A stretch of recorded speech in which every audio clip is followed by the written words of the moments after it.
man's had his coffee.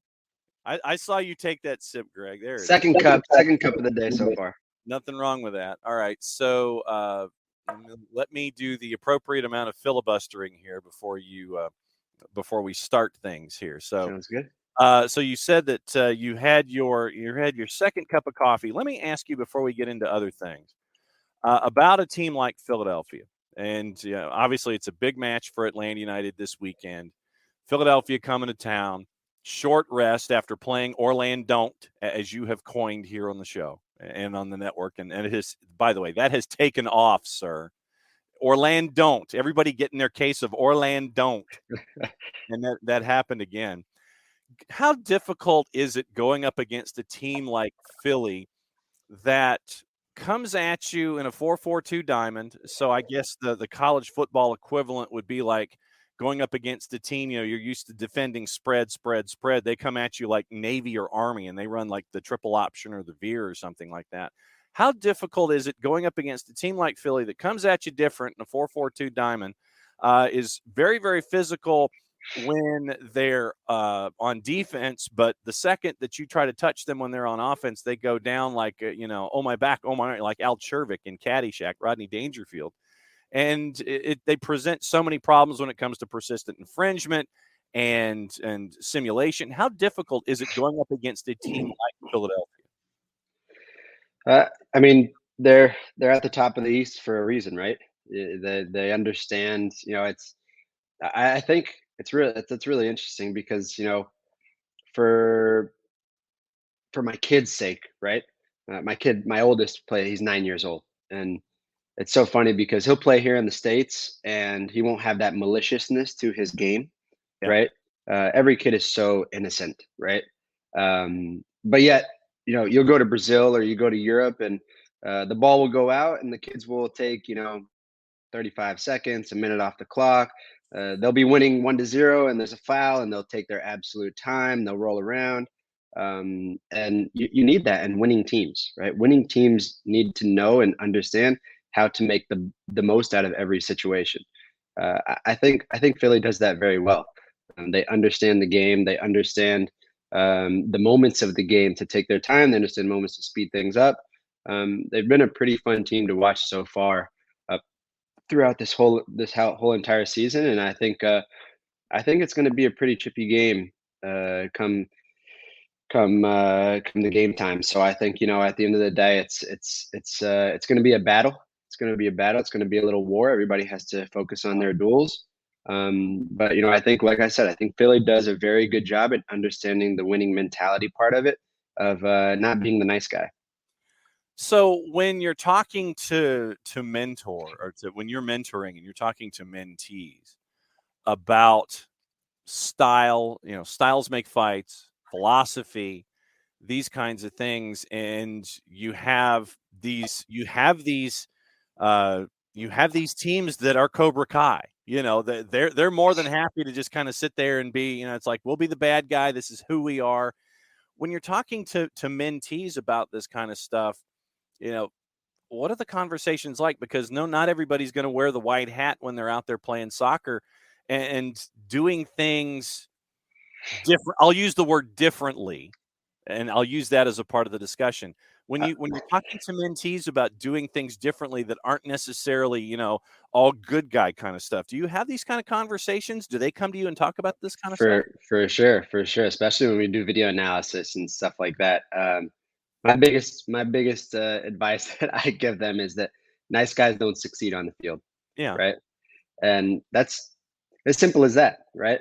I think if anyone ever met me, off the field and they watched me play on the field, I think most people would say, yeah, even guys that I played against, they'd be, gosh, Greg, you are such a, another word that's coming out of there, right? On the field, right? And even people that are watching, even fans that are watching from afar, they probably think the exact same thing. And then they get to know me off the field, like, man, this guy is such a nice. Well, I hope so. Such a nice guy off the field. But at the end of the day, on the field, the nice guys don't succeed. You gotta understand how to own your own territory and it's funny. I had a talk with a boy last night of creating your own monopoly on the field. It's your own space. It's your own territory. You build your hotels and homes. and try and beat out and buy out everybody else. And you gotta own that when you're on the field. And it's an interesting conversation to have with kids because yeah, obviously kids do have that innocence to them.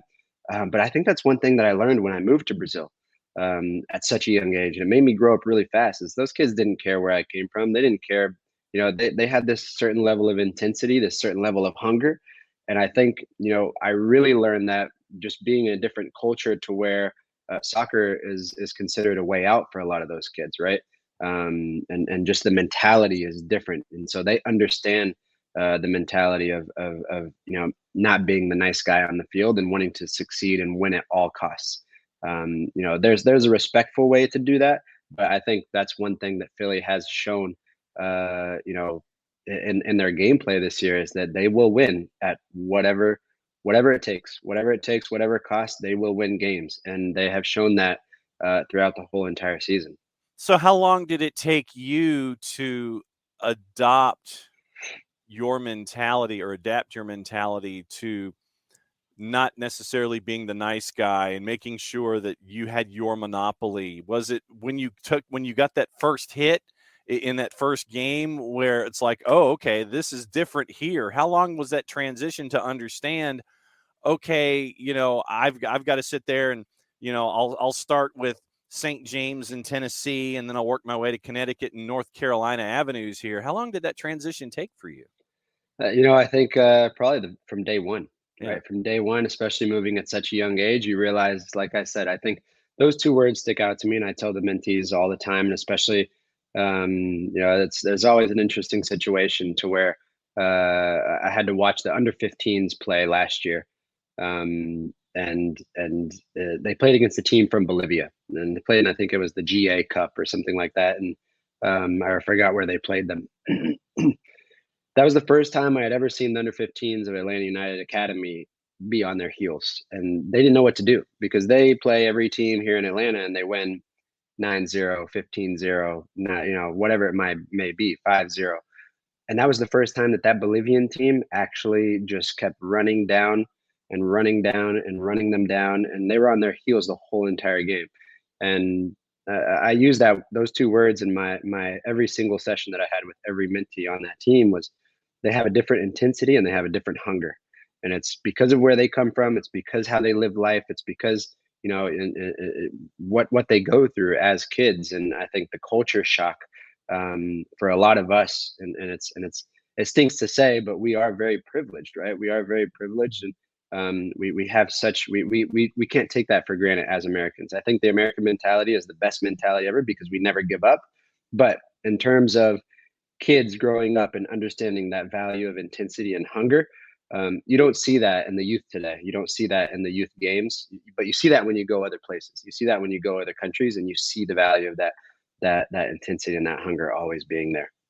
So then it sounds like you would recommend for the American talent base, for those of your mentee age, to play as many matches against competition outside the American border as possible to understand where the other team is coming from, to walk that mile in their shoes and understand where they're coming from so you can be prepared for a full match in the kind of situations like this.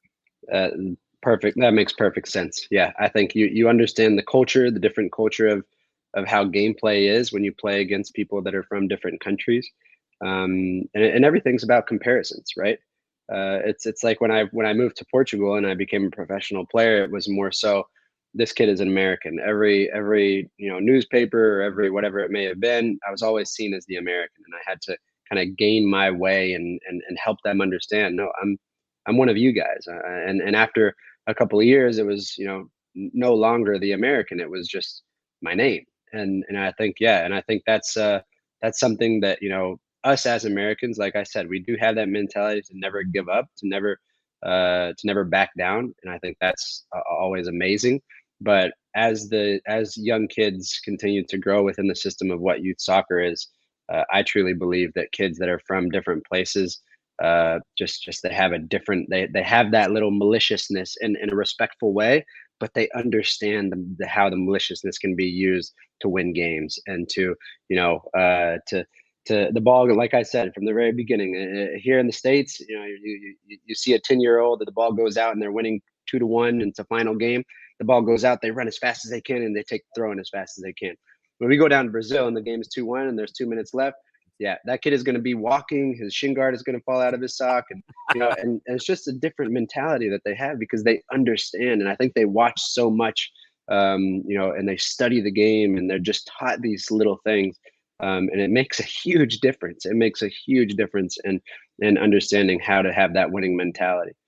I know that we kind of call it CONCACAFing, as because of the examples that we see when Atlanta United has gone and played hemispheric competition. But I would also posit that there is a very fine line in your CONCACAFing and then going over that line and then turning into a heel and being the bad guy about it. And that's and especially for someone who's a teenager, you want to please your coaches, you want to please your teammates, and you want to please your family too for the investments that all three are making in you. And judging that line is a very, very tough process. I would imagine even more so for a teenager. Most definitely, and to mentor them in the right ways and help them understand everything they're doing. I think at the end of the day, everything they're doing, they have to serve as a role model. That I use that phrase all the time. Anything that you are doing, you have to serve as a role model. Yeah, you can have that little extra, respectful maliciousness on that field, and understand how to win games, and understand how to bump your runner if he's coming through, or whatever it may be for you to win that battle and win that duel. But at the end of the day, if you take it over the top, then you stop being that role model, right? For so many people that are watching you from afar, and people that are watching you on the same field. And I think that's a huge thing that Mike and I always touch base on, especially in group settings, is that, when we played, and even as we were kids, there were so many people that, we ended up growing up with, or some guys that didn't make it as far as we did. But, you have conversations with them as adults, and they would say, "We used to watch you so closely when we played with you." And you think, "Well, why would you watch me? Like what?"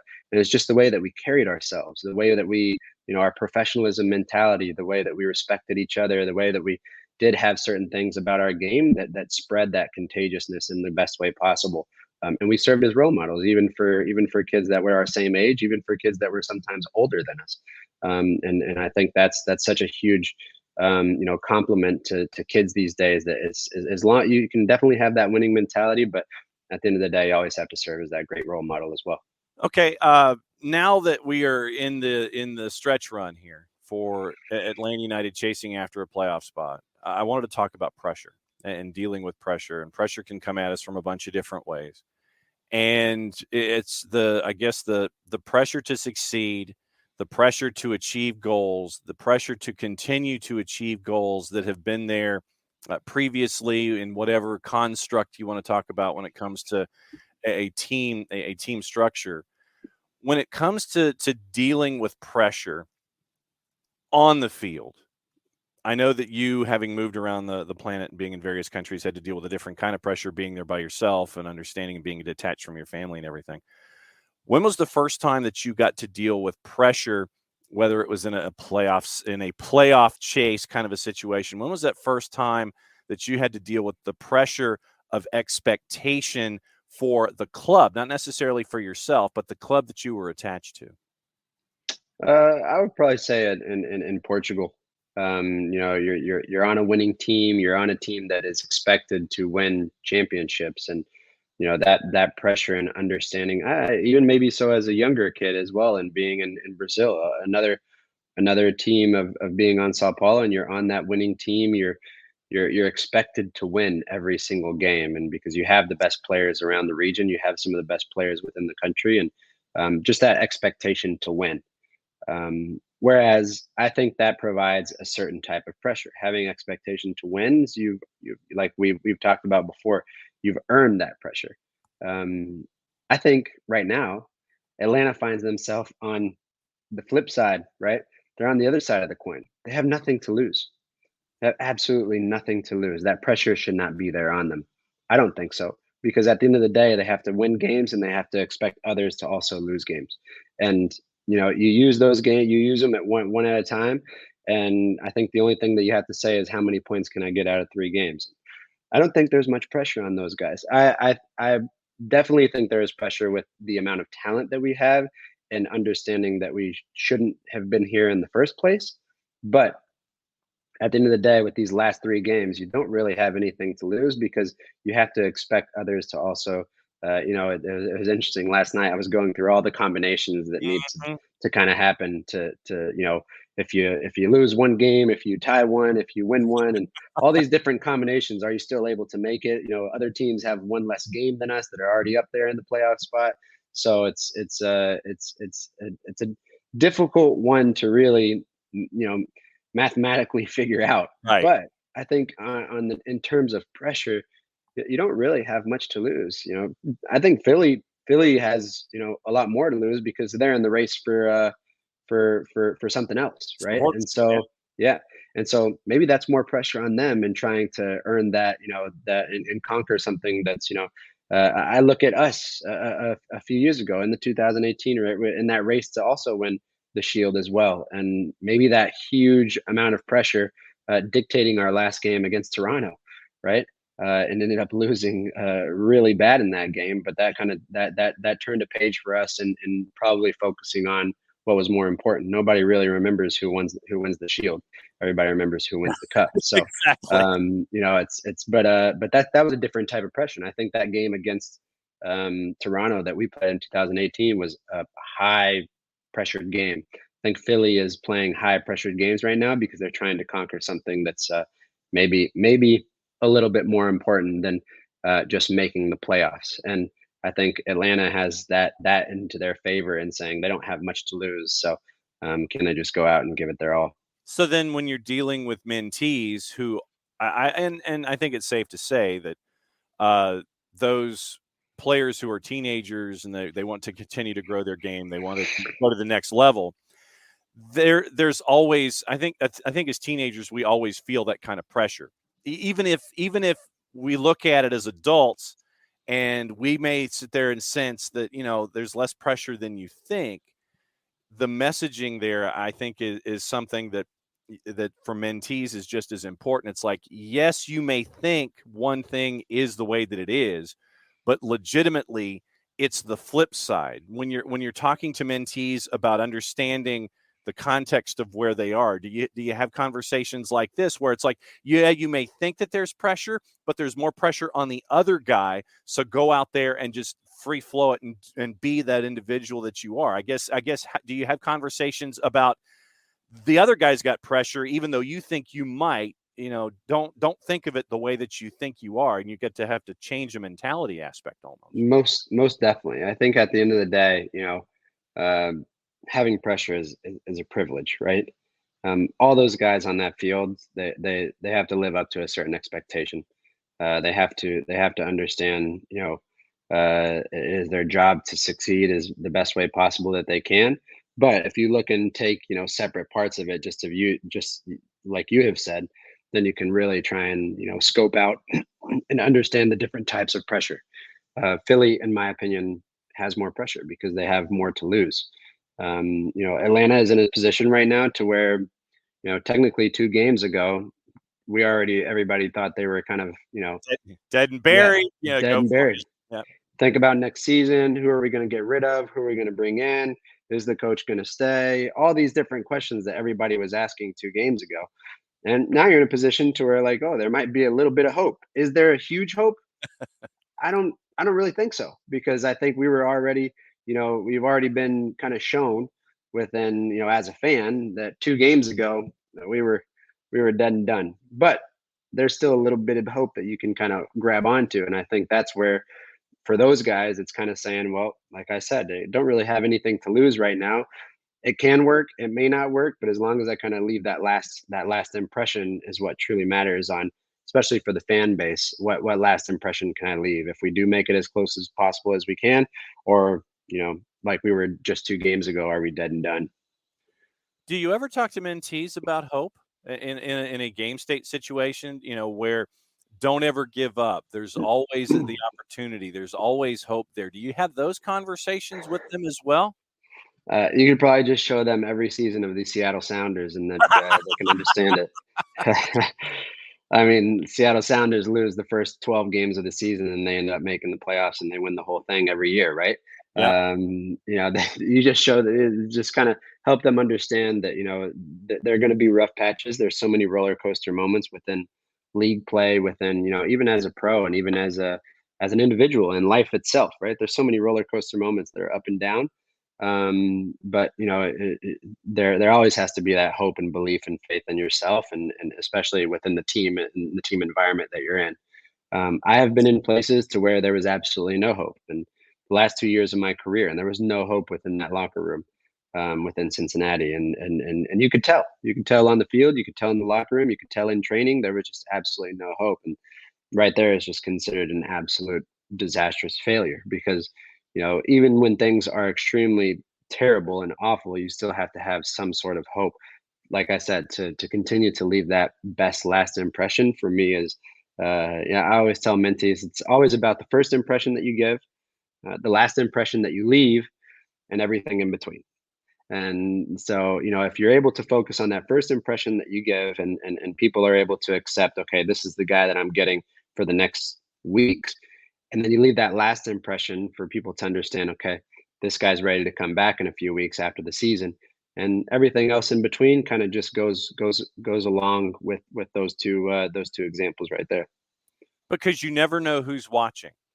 You never know what adult is watching. You never know what position that individual may hold. You don't know what teammate is watching. You don't know, because you were mentioning folks sit there and they will look at, they'll look at you and Michael and you'll wonder why. And it's instances like that where you come in, you make that first impression, you continue to be the individual that you are, and then out the door, you're just as professional when you were when you came in, just because you never know who's watching and you never know the impact that you can make as an individual in that particular area that we're talking about. Most definitely, and I think it plays such a huge role in the way that you carry yourself and the way that you impressions to me are everything. I'm the type of person to where if I meet somebody and I might say afterwards to myself, man, I did not get a good feel with that guy in that first impression or that first meeting or whatever it may be. But if somebody is very and extremely respectful to me as well, then yeah, you say, man, that guy's a really decent person and decent, you know, human being. But it's all about the first impression that you leave, and I think that's the same thing with players on the field and off the field, but maybe more so on the field, and leaving that first, or you know, leaving that last impression of what the season has turned out to be, especially for the fan base and especially for your coaches, especially you're fighting a new deal, or you're fighting to stay on the same team, or you're fighting to earn a new contract somewhere else. It's all about what you leave behind and what people remember of you, right? You never want to leave something to where you know, you weren't able to live up to that expectation because you didn't leave a very good last impression. You always want to leave with the front door, you know, completely open behind you. So it's always extremely important. Greg Garza hanging out with us for the Friday Free Kick, alternating weeks. Michael Parker's tagged out. Greg Garza tagged in for this particular go-around at Beyond Goals Mentoring, at BG Mentoring on the Twitters, where we always get to kind of pull back the curtain. And it's fun to have these conversations because I get to learn in as much as what you're getting to do and what you and Cap are getting to do in having younger players, those next generations continuing to learn going forward. Then, when you're looking at mentoring, when you started, and I know that the teenagers are different almost year to year in how they are. You go from Gen Z to Gen AA or whatever they are now, Gen Y, what have you. In your exposure as a mentor, how different are teenagers and the generations that you're having to talk to? And does your message get different when it comes to age groups these days because of how things are handled?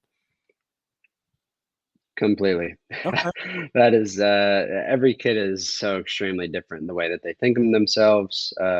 You have social media that plays such a huge role in that as well, right? Self validation, self acceptance, being accepted by others, which is where, yeah, it was a thing when we were kids, but not as much as it is now. How many followers do you have? How many people view your video on TikTok? What Mhm. kind of cool skills are you able to do? and comparisons. My friend's already at this MLS Next Academy, or my friend's already at this, and I'm not here. And there's so many different ways that kids view themselves. Where back in the day, we kind of just had one avenue and one path of making it, understanding what the state team was and the regional team, and then making it to the national team. And there was, there was just one path for us. And nowadays you have so many different ones, so many different leagues to choose from, parents confused. But I think one thing, and I think Mike says it extremely well in our group settings, and he always tells kids, look, life is not fair. Life is not fair. And until you figure that out, until it can be always a long road for you. But anything you might do, everything and anything to, tell yourself, I've done everything that I can do to be successful. And guess what? You might not be successful, and you have to understand those moments to build that resilience, to build that mental toughness, to build that extra shell on the exterior of what that mentality may be. And I think this is my honest opinion. We were built a lot tougher when we were kids than kids are these days. Mm-hmm. And that is something that is very, very plain to see in today's world. And I think a lot of kids don't understand that life is not fair. Yeah. A lot of kids don't understand that there's a lot of things that you might do and tell that, if you work extremely hard, you will be successful, because you might not be. And I think until kids are able to understand that and figure moments out like that, then that builds that resilience, and which, in my opinion, is one of the most important words of going through adverse moments or dealing with adversity. How resilient you can continue to be, to pick yourself up, keep going at something until it does work, right? Or find a different path and understand that something else might work for you that didn't work at the first time. And you look at all the entrepreneurs and the billionaires, and people who have written tons of books, and people who have failed thousands and thousands of times, how many different paths and how many different ideas they had until they got it right. And I think when we were kids, that mental toughness, that mental barrier that we had to create for ourselves was Mm-hmm. was was very evident from a very early age. And I think you know it might have been the coaches just grabbing us by the collar and telling us we were in the wrong place, and pulling us and dragging us into the right place, Exactly. and having that fear factor. And that is something that is beyond imagination in today's world. And I'm not saying that that's something that needs to come back, because I don't think it's not something that needs to come back. Right. But I do think that's a great example of just building that mental toughness and understanding. Okay, I can't do this again. I got to figure out a different way, and this guy with more experience is teaching me those different ways. So it's a fine line, and I think we spoke about it a little bit earlier. It's a fine line in understanding how to be with every single, not only mentee, and that's something that we continuously learn as well. And along the journey, along the path that we have created, and we do believe in everything that we do. We're so passionate about it, but we also learn along the way, and how to help these kids think in a different way, and help them understand that like Mike says, life sometimes, and most of the time, is not fair. So, when was the last time that you had to be resilient? I think finishing my career, finishing my career and understanding, like I always, I think we've talked about it before, and creating a schedule for myself and creating a calendar for myself, because everything was always given to me. I had a calendar set for myself from the age of 12, and a piece of paper. There you go. Yep. Yep. There you go. And, it's understanding, you know, uh, how to cook my own food, since a chef is not cooking my food anymore for me. And all these different things that you have to, and it's the little things, right? It's the little things that you think, man, I was very fortunate. I'm glad I didn't take those things for granted, because it doesn't last forever. You always have to take advantage of those moments, because it does not last forever. And then you have to find a way to be resilient and move on to that next phase, and figure out what in the world is going to bring me passion again, right? And I think there's a lot of players that deal with that honest depression and anxiety after finishing their careers, because they're not really sure what else in life can bring them passion. And I think understanding and having the opportunity to do this with Michael and still work with kids and help that next generation also understand these certain things that we have learned, and with the knowledge and wisdom that we gained throughout our whole entire careers is such a fun thing, and it's something that's very, very valuable for all of these kids, not only as soccer players but just as individuals as well. One question that we did get is that I would, what formation would I play against Philly? And I'd play a 3-5-2. So that's what I would play. Try and open up their space and kill their diamond as much as possible. Mm-hmm. That is a formation that we played against LA Galaxy in LA with Ibrahimovic and all those guys. Alessandrini, I remember that game, and that was one of my favorite games to ever play in as a pro. Because if anybody wants to go and rewatch that game, LA Galaxy versus LA United, I think it was and was it in 2018? Was it the year that we won the cup? I believe so. Yeah, sounds That was the most tiki-taka game I have ever played, and we played a 3-5-2. I mean, that was our go-to, right? Or a five, whatever it might be, 5-3-2. But that was our go-to because they played a 4-4-2 diamond, and we had the ball the whole entire time. So I think that's where we have to exploit Philly is we have so many players that can keep the ball and have so much talent on the field, and that would be my go-to. That would be my go-to formation for Gonzalo Pineda to hopefully train this whole entire week to be prepared for the game. And display the respectful maliciousness. You have to play that. You have to play down to their game, right? Those guys have been doing it to every single team they have played against. If you do the same exact thing to them, Yep. how are they going to feel? And it's very, I think a team that I recall that used to do that, and they probably still do it very well, is New York City. Yep. New York City at Yankee Stadium, they know exactly how to play up to the potential of what that field is, right? But if you do the exact same thing to them on that field, you might have success. And I use 2017 when we played them in New York City, and we got absolutely hammered because David Villa just pressed us from everywhere and kind of blocked us out. Yep. You had Jack Harrison that I wasn't able to keep up with because it's so darn fast. But then we played them again in New York City in the playoffs in 2018, and we played exactly how they did. We played such an ugly match, but you got the win, and that's all that matters. And then you go home and you play your game, and you absolutely annihilate them. A good way of saying it, right? But that's what I think. That's what I think Atlanta has to do tomorrow to be successful against Philly is play down to their game, understand that respectful maliciousness, and you might have a chance. You got nothing to lose. And Bully doesn't know how to respond, especially when they get punched in the mouth, right? That's very true. I don't know what the big question is for me tomorrow, on game day. Is it tomorrow? Is it? It's tomorrow, right? Tomorrow at 3:38 or 3:50. 3:50. Who plays? I don't know what the starting lineup is going to be. So. Well, I think since it's the last game before the international window, it's basically you're going down the line. What can you give me? What can you give me? What can you give me with Thiago Almada and Luis Araújo, and you're probably having some mix of Dom and Ronaldo up top as your third. Yeah. Gutman, Lennon. I would say it's probably going to end up looking pretty much the same as it was against Orlando. They might play Andrew at the number 10 spot since he's team of the week this week. So he's got an assist from the top of the 18 as a left wing back. So there you go. I love it. All right. So what's going on with the Beyond Goals mentoring these days?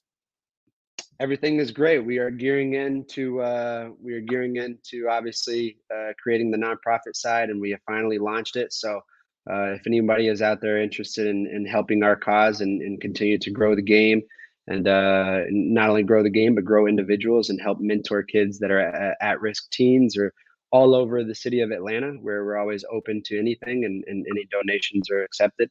And we're also gearing up for high school season that's coming in a couple months. So we look forward to speaking to as many high school teams as we can, as we did last year, and helping them hopefully be successful and win the playoffs this next upcoming year. Excellent.